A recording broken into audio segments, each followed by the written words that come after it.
Okay everyone, it's time for number 1. What is Abraham's favorite feature of them all?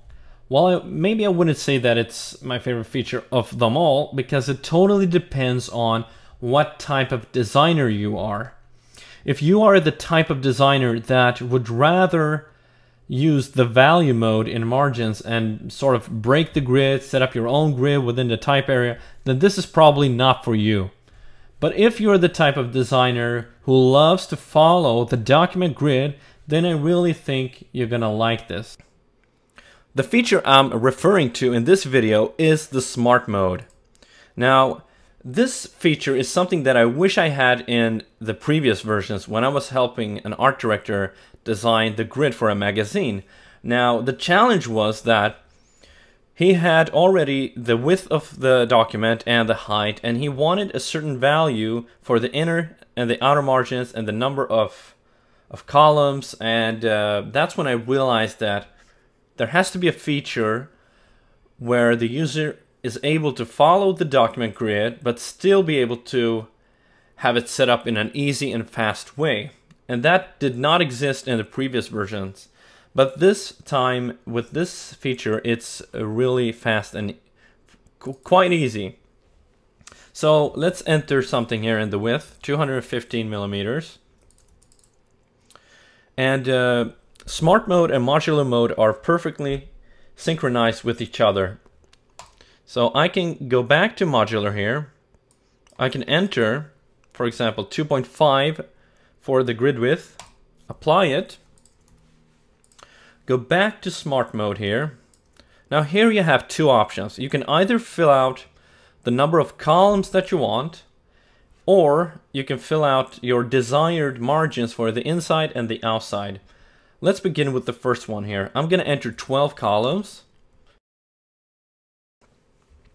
Then I'm going to increase the column width here, and as you can see, it aligns perfectly with the document grid. I'm going to add some gutter here. I mean, this was super fast and easy. So if you want, you can also move around the type area, keeping everything intact. So you just use these options here. So I'm decreasing the spacing on the inside margin here, or increasing. And the same thing with the outside margin. And I can do the same thing for rows here.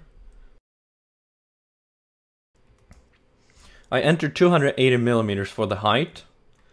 And what we can do is we can go back to Modular here, change it to points and pixels.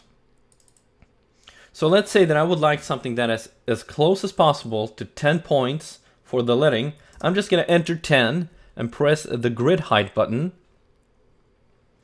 Then I'm going to change it back to millimeters, go back to Smart Mode, and let's say that I would like to have 5 rows. I'm going to enter 5, and I'm going to increase the row height here.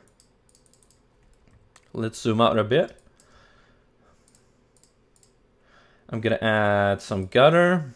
I'm going to keep adding the row height.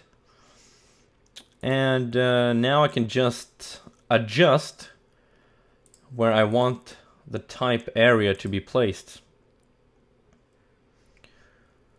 Okay, so that's the first option you have. Let me show you the other option. What you can do, you just clear these fields here. For this example, I'm going to enter my desired inside and outside margins. So let's say that I would like to have 20. In this case, it fit perfectly. And 16. So it shows me something that is as close as possible that has been applied on this grid. What I can do after that is I just use this drop down here and select my setup. So that's how easy it is.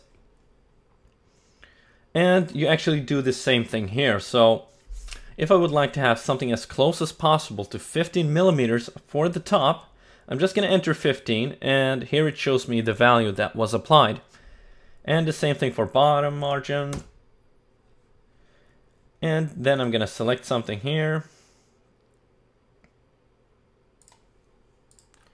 Yeah, that's how easy it is, and I really love this feature because it's such a time saver if you're following the document grid. And I hope that you're just as excited as I am and that you've enjoyed watching all these videos that I've shown to you.